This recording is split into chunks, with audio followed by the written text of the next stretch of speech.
Bien, en este primer video vamos a estar abordando lo que es el tema de aritmética y redondeo. ¿Ok? Esto, bueno, una pequeña síntesis curricular y no me voy a detener mucho. Esto es parte del plan de evaluación, lo que estamos pasando acá. Aquí simplemente hay que hacer una pequeña corrección, la cual voy a cambiar el 20% por 50% de la primera etapa. O sea, cada evaluación va a valer un 50% del 30%, lo cual quiere decir que estas evaluaciones estarían alrededor de 3 puntos por evaluación. ¿Okay? Los temas que vamos a ver en la unidad 1, errores de redondeo, aritmética del computador y repaso de ejercicio. Estaremos viendo también solución de ecuaciones no lineales a partir de la semana 4 hasta la semana 7. Okay, de las 7 a la 9 estamos viendo matrices y sistemas de ecuaciones lineales, interpolación polinómica y diferenciación e integración. Ok, ya entrando un poco en materia, tenemos entonces el conjunto de los números naturales. Ok, conjunto de los números reales, perdón, el cual va a estar conformado por otros subconjuntos de números como lo son los enteros, los racionales, los irracionales y el conjunto de números complejos. Lo que podemos ver a continuación son un poco la extensión de los dominios de los diferentes conjuntos numéricos. ¿Okay? Sin embargo, en esto no me voy a detener mucho porque ya esto lógicamente es un material que deben conocer los estudiantes ya que han llegado a este nivel de los cursos anteriores de cálculo 1 a cálculo 4 o de matemática 1 a matemática 4. Esto simplemente es a modo de introducción, igualmente cómo se generan las diferentes operaciones entre los diferentes conjuntos numéricos. Esto también ya ustedes lo manejan, no me voy a detener mucho en esto, esto simplemente a nivel de, si se quiere, de repaso. ¿Okay? Igualmente el caso de la suma, la multiplicación, las propiedades. ¿Okay? Sin embargo, aquí sí me interesa hacer una pausa porque con esto sí vamos a trabajar de manera continua. Fíjense, cuando tenemos los números en un separador decimal, básicamente lo que hacemos es separar la parte entera de la parte fraccionaria o la parte decimal. En ese sentido, en la medida que nos vamos moviendo hacia la izquierda, podemos observar cómo el número se encuentra en cada una de las posiciones, va aumentando en el denominador. Esto no es más que una relación que existe entre la unidad que representa esa posición decimal en relación al número entero. ¿Okay? En ese caso, cuando en los ejercicios se nos pida aproximar, por ejemplo, a la milésima parte de una expresión, entonces ya sabemos que nos están hablando de la tercera posición, en la 10 milésima, la cuarta posición, y así sucesivamente en función de las posiciones que nos pidan.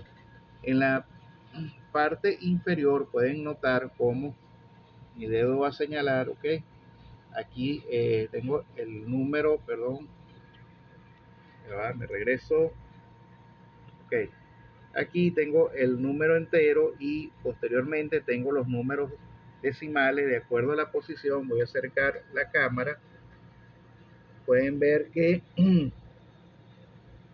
de la posición 4 a la posición, perdón, esto se mueve desde las centenas de miles, perdón, décimo, centésimo, milésimo.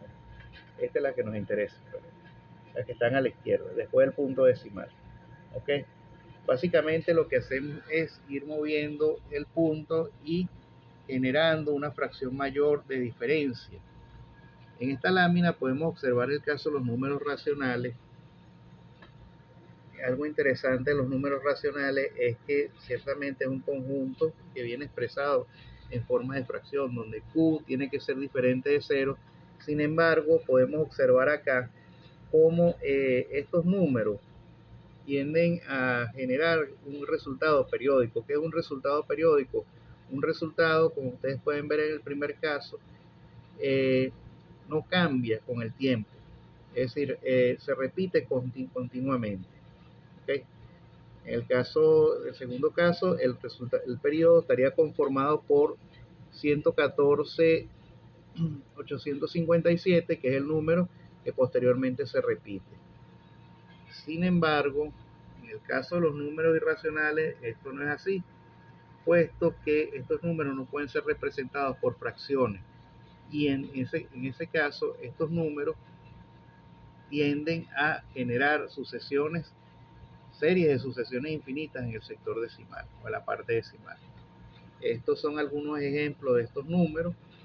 Aquí podemos ver su extensión, el número pi, el número epsilon, el logaritmo neperiano, el número phi, que es la raíz cuadrada de 2. Ahora, ¿cómo saber cuál fracción del número debo considerar o qué décima del número debo considerar? En estos casos es bueno hacer un repaso de la siguiente norma. Lo que vemos aquí es un número decimal. Cuando el primer número después de la coma, del punto, es 0, este número no se considera significativo. Se consideran significativos aquellos números que son mayores a 5, a 0, como lo es el 5, el 6, y en el caso del tercer dígito, que es el 0, aquí sí se considera significativo, puesto que se considera que es el cierre de 10 unidades que suman a la unidad siguiente. Entonces, el redondeo podemos definirlo como el proceso de descartar cifras en la expresión decimal o más generalmente posicional de un número. Se utiliza con el fin de facilitar los cálculos o evitar de dar la impresión de que se conoce un valor con mayor exactitud a la que realmente se tiene. Entonces, dentro del redondeo vamos a seguir las siguientes reglas. Cuando el número decimal siguiente al número significativo es mayor o igual a 5, el decimal que antecede a este valor se aproximará al número inmediato superior. Y cuando el número decimal siguiente al número significativo es mayor o igual a 0,5, en este caso, es menor, quise decir aquí, corrijo, menor, voy a corregir de una vez, es menor y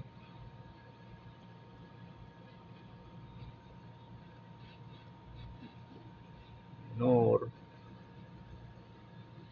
ok, corregido el error, regresamos a la presentación y, ay Dios, ya va, vuelvo a corregir, disculpen.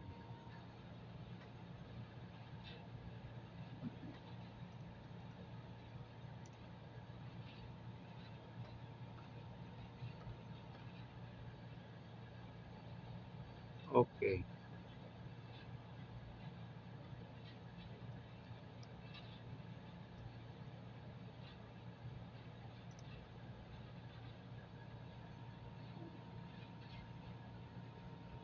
Ok, ya corregí el error. Como decía, cuando el número es menor a 0,5, el decimal que antecede a este valor se aproximará al número inmediato inferior. Ejemplo, en este caso tenemos la aproximación del número pi, considerando los 4 primeros dígitos. Al considerar los 4 primeros dígitos donde tenemos el recuadro rojo, se está llevando a cabo el truncamiento. Aplicando la norma anteriormente vista, tenemos que 9 será mayor o igual a 5. En este sentido, el resultado será 3.1416.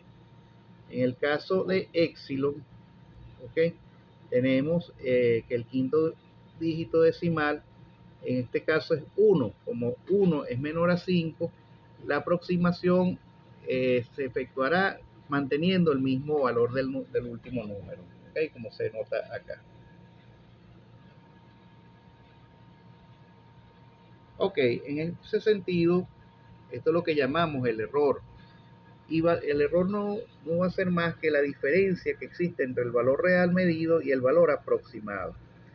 Okay, en este caso, este ejemplo, tenemos el error absoluto es de 0,024, el valor real medido es de 2,6 y el valor aproximado es de 2,624 en la figura.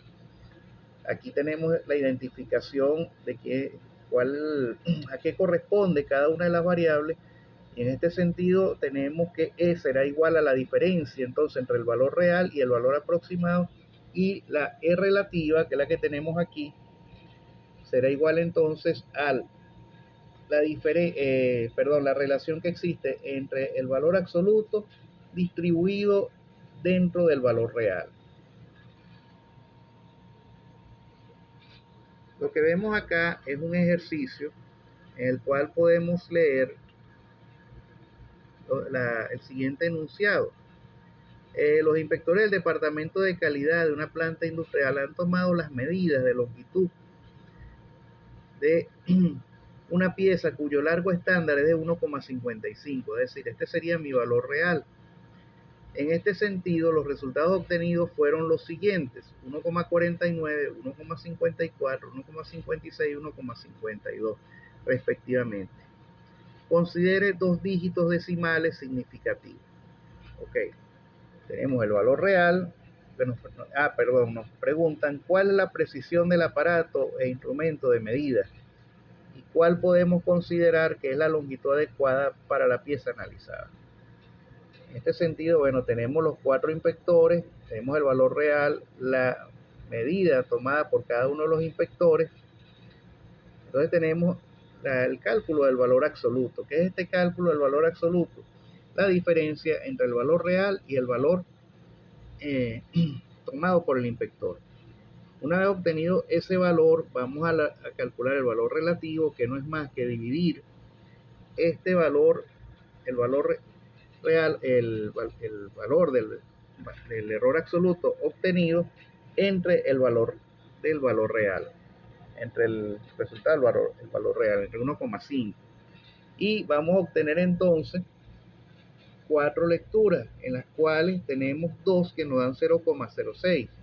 Y si vamos al error absoluto, nos damos cuenta que es donde se comete el error más pequeño, es decir, es donde está más cercana la lectura al valor tomado en la planta. Conclusión: las piezas 2 y 3 son las que presentan una menor aproximación en relación al valor real estándar de la pieza evaluada. Ahora, los errores van a tener diferentes orígenes. En este caso, tenemos orígenes físicos y orígenes matemáticos.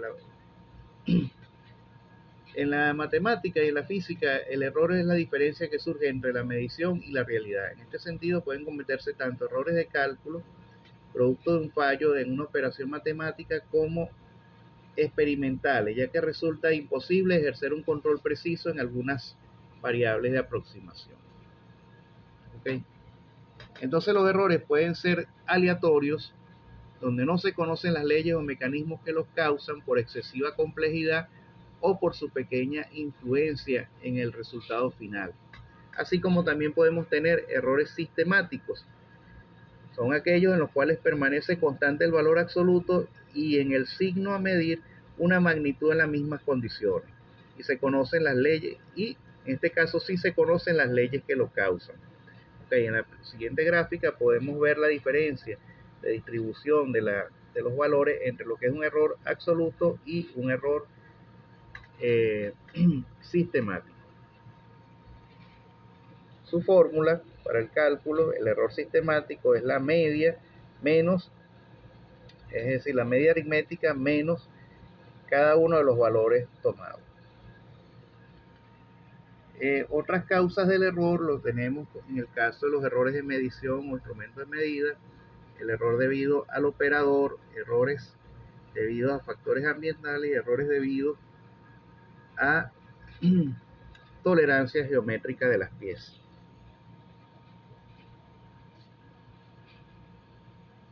También tenemos errores debidos principalmente al tipo y uso de instrumentos. ¿Okay?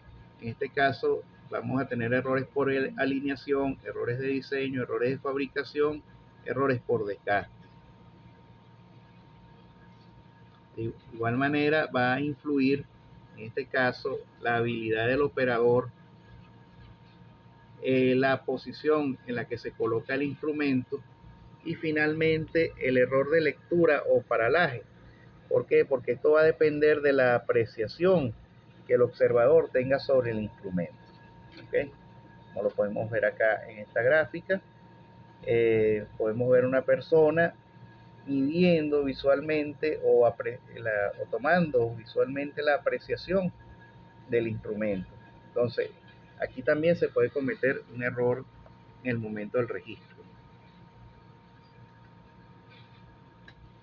Los errores debido a factores ambientales, que ya los expliqué, son aquellos que están estrechamente relacionados sobre todo con variaciones de temperatura, las cuales tienden a afectar a través de los procesos de contracción y dilatación las condiciones de los materiales. Estos son errores debidos principalmente a la estructura del material. Los materiales lógicamente están sometidos ante ciertos esfuerzos a la deformación, cambios, errores de forma que pueden estar presentes en el material y errores de estabilización y envejecimiento en el caso de las aleaciones. Bien, esto es lo que tenía para una primera presentación. Espero haya cubierto su expectativa en relación al tema.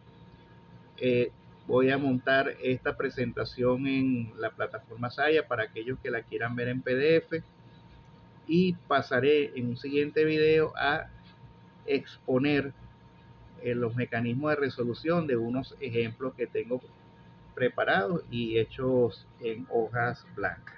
Gracias.